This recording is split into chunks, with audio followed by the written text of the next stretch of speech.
Hey everyone, I hope you had a great day.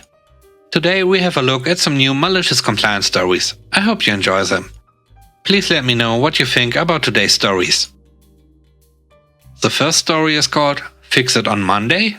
So, I'm a physician and worked in this clinic a couple of years ago. It's 4 p.m. on a Friday. We had no more patients scheduled. I come out and chat with the receptionist and notice there's sewage stench coming from the bathroom.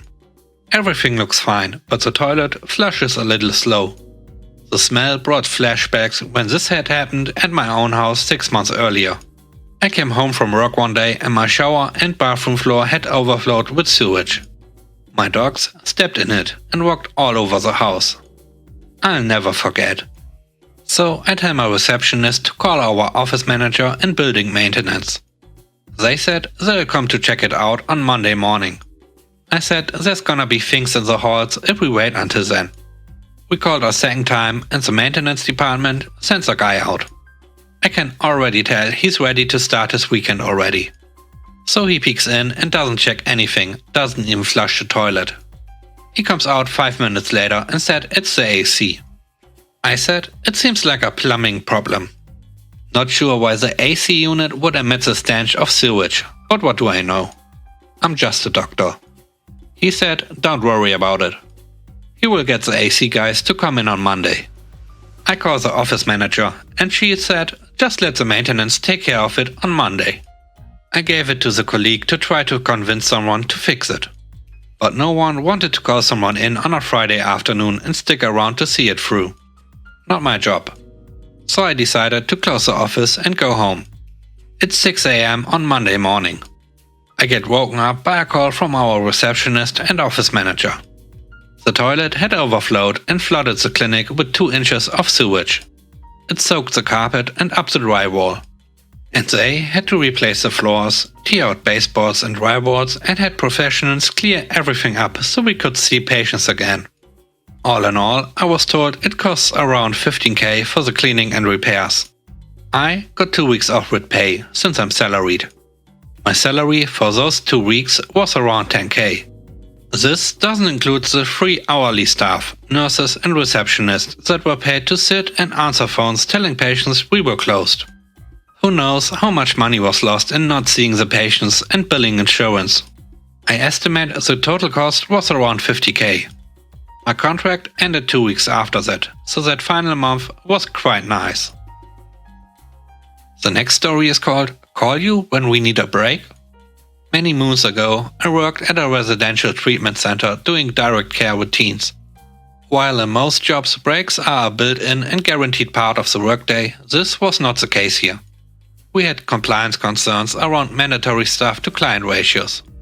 And this often made it difficult, sometimes impossible, to get a break during your shift.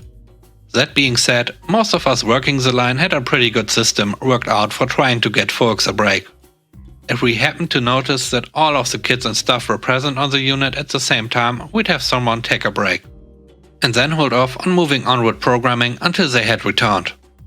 After working there for approximately 2 years, the guy who ran the residential unit was let go for stealing from the clients. At this point, they hired a new guy to take over. He had never worked at our agency before and he had never ever done direct care himself before. But he did have experience in administrative positions in agencies similar to ours. He came in as most administrators do that have no experience of the job and thought he knew best about everything. Pretty quickly, he became concerned that we were taking advantage of taking breaks throughout the day. This could not have been further from the truth. Again, most days you were lucky if you got 1 break at all. And that includes while working double shifts. So he came up with the plan that in order to take a break, you needed his permission. During the daytime, when he was present at the unit, this was not a huge deal as you could simply walk over and ask him. This immediately became a problem, however, for staff working evening, overnight and weekend shifts who would need to call him to get permission. Anywho, I'm someone who is always up for following the rules. So during my first shift, I was the shift supervisor and therefore responsible for the other staff working during my shifts. I asked everyone to please do as he had asked. By the end of that first shift, not one person had gotten a break. Each time we had an opportunity ratio-wise, we'd give him a call, which he wouldn't answer. By the time he called back, 30 minutes to an hour later, the opportunity was gone. When I showed up the next day, I explained to him what had happened the previous evening and asked him to reconsider. Naturally, he refused. So I did what any logical person would do. I told my staff to call him when they wanted a break, and if he didn't answer, they were to call again and again until we reached him. He probably received upwards of 40 phone calls that shift. I should note, of which he answered none.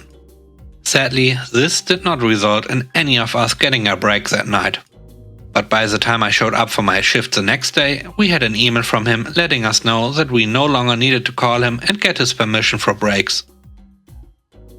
I hope you enjoyed today's video so far. And if you like the video, don't forget to press the like button. It really helps. And now, on to the next story. The third story is called I Don't Want to See You on Your Phone Again. I used to work as a manager at a small business.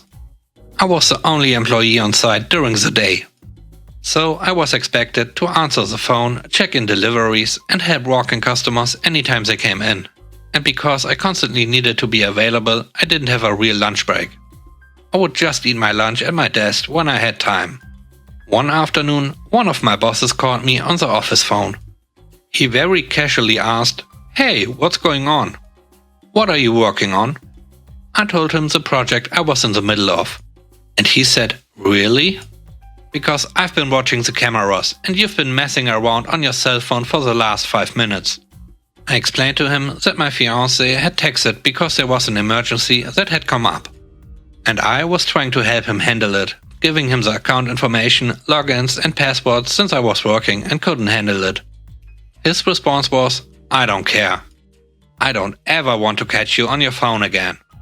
I tried to explain that I didn't get any breaks or anything during the day, so I didn't have any of my own time to handle things that may come up, but he didn't care.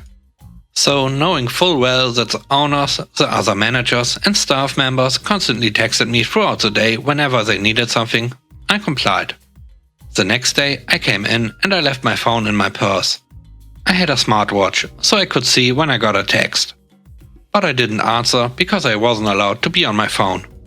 After 2 days of me ignoring their requests during the day and only answering their texts after leaving, saying, "Sorry, I didn't see your text because I'm not allowed to be on my phone at work. I've already left for the day," my boss came in and told me we needed to have a discussion.